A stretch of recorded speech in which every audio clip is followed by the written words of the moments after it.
developing a vaccine. It looks a little bit like plagiarism, which is something Joe Biden knows a little bit about. I think the American people know that this is a president who has put the health of America first, and the American people, I believe with my heart, can be proud of the sacrifices they have made.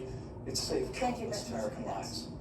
Senator Harris, would you like to respond? Absolutely. Whatever the vice president is claiming the administration has done, clearly it hasn't worked. When you're looking at over 210,000 dead bodies in our country, American lives that have been lost, families that are grieving that loss. And you know, the vice president is the head of the task force and knew on January 28th how serious this was. And then thanks to Bob Woodward, we learned that they knew about it. And then when that was exposed, the vice president said, when asked, well, why didn't y'all tell anybody? He said, because the president wanted people to remain calm. Well, let's get right. No, but Susan, this is important. I want to, Mr. Vice President, I'm speaking. I'm speaking. You have 15 more seconds, and then we'll give the vice president a chance to respond. So I want to ask the American people, how calm were you when you were panicked about where you're going to get your next roll of toilet paper? How calm were you when your kids were sent home from school and you didn't know when they could go back? How calm were you when your children couldn't see your parents because you were afraid they could kill them? Let's give Vice President Pence a chance to respond. Vice President Pence, you have 1 minute to respond. You know, there's not a day gone by that I haven't thought of every American family that's lost a loved one. And I want all of you to know that you'll always be in our hearts and in our prayers. But when you say what the American people have done over these last 8 months hasn't worked, that's a great disservice to the sacrifices the American people have made. The reality, if I may finish there, the reality is Dr. Fauci said everything that he told the president in the Oval Office, the president told the American people. Now, President Trump, I will tell you, has boundless confidence in the American people, and he always spoke with confidence that we'd get through this together.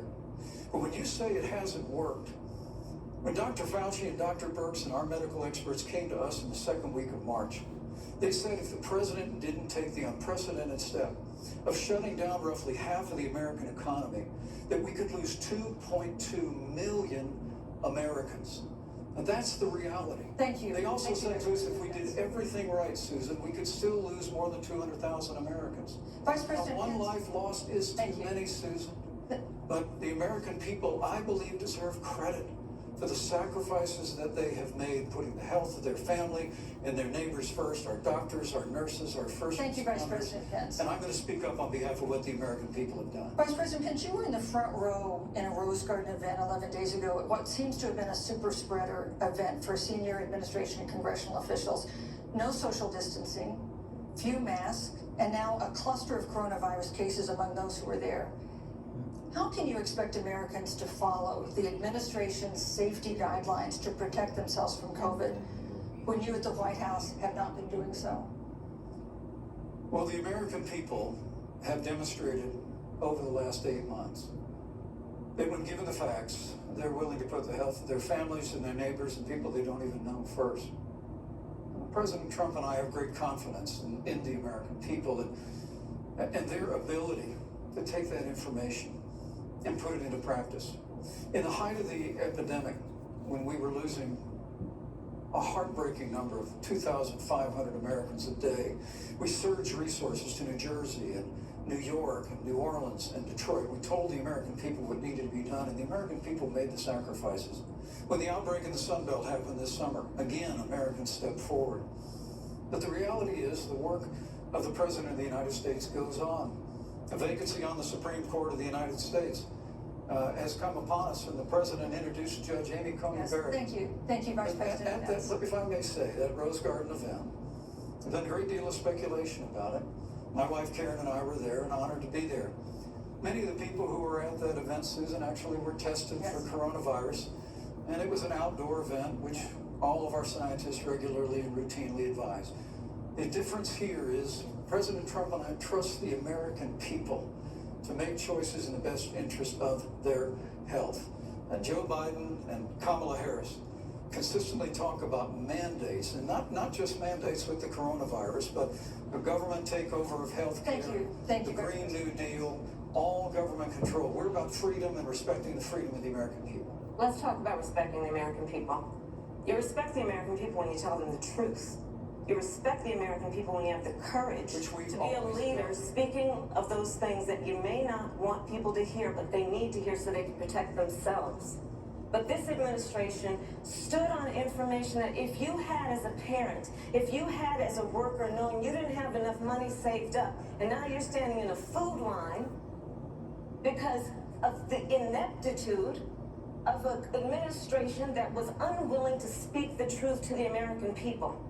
So let's talk about caring about the American people. The American people have had to sacrifice far too much because of the incompetence of this administration. It is asking too much of the people. Susan, we're talking about- It is asking too much of the people. That they would not be equipped with the information they need to help themselves to protect Susan, their parents President- and No, their I'm sorry. children. Kamala Harris, Senator Harris, I'm sorry. That's fine, I'm Kamala. No, you're Senator Harris to me. For life to get back to normal, Dr. Anthony Fauci and other experts say that most of the people who can be vaccinated need to be vaccinated. But half of Americans now say they wouldn't take a vaccine if it was released now. If the Trump administration approves a vaccine before or after the election, should Americans take it, and would you take it? If the public health professionals, if Dr. Fauci, if the doctors tell us that we should take it, I'll be the first in line to take it, absolutely. But if Donald Trump tells us that we should take it, I'm not taking it. Vice President Pence, there have been a lot of repercussions from this pandemic. In recent days, the president's diagnosis of COVID-19 has underscored the importance of the job that you hold and that you are seeking. That's our second topic tonight. It's the role of the vice president. One of you will make history on January 20th. You will be the vice president to the oldest president the United States has ever had. Donald Trump will be 74 years old on Inauguration Day. Joe Biden will be 78 years old.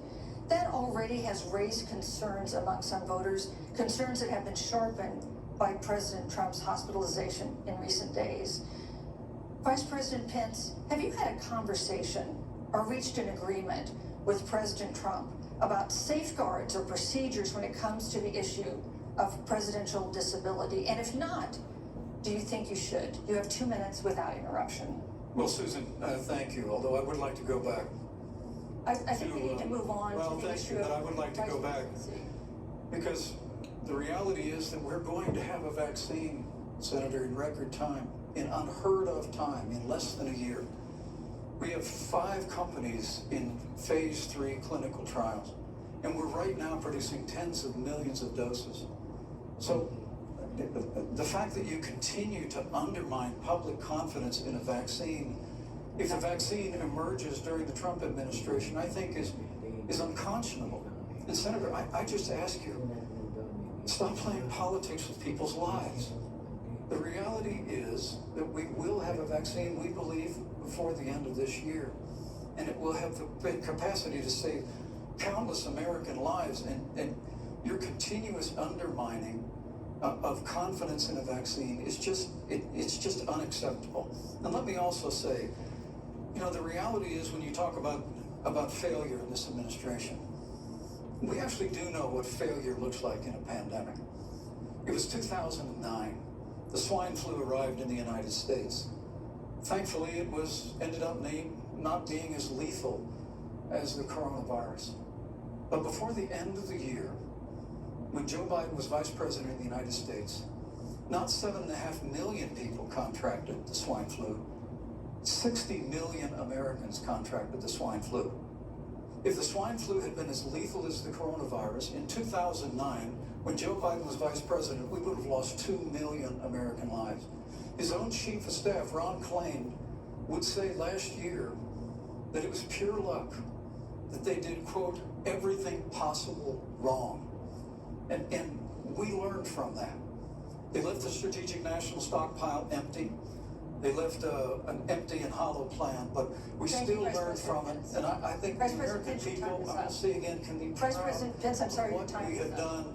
And Senator, please Thank you, Vice stop President undermining Pence. confidence in a vaccine. Senator Harris, let me ask you the same question that I asked Sure. Vice President Pence, which is, have you had a conversation or reached an agreement with Vice President Biden about safeguards or procedures when it comes to the issue of presidential disability? And if not, and if you win the election next month, do you think you should?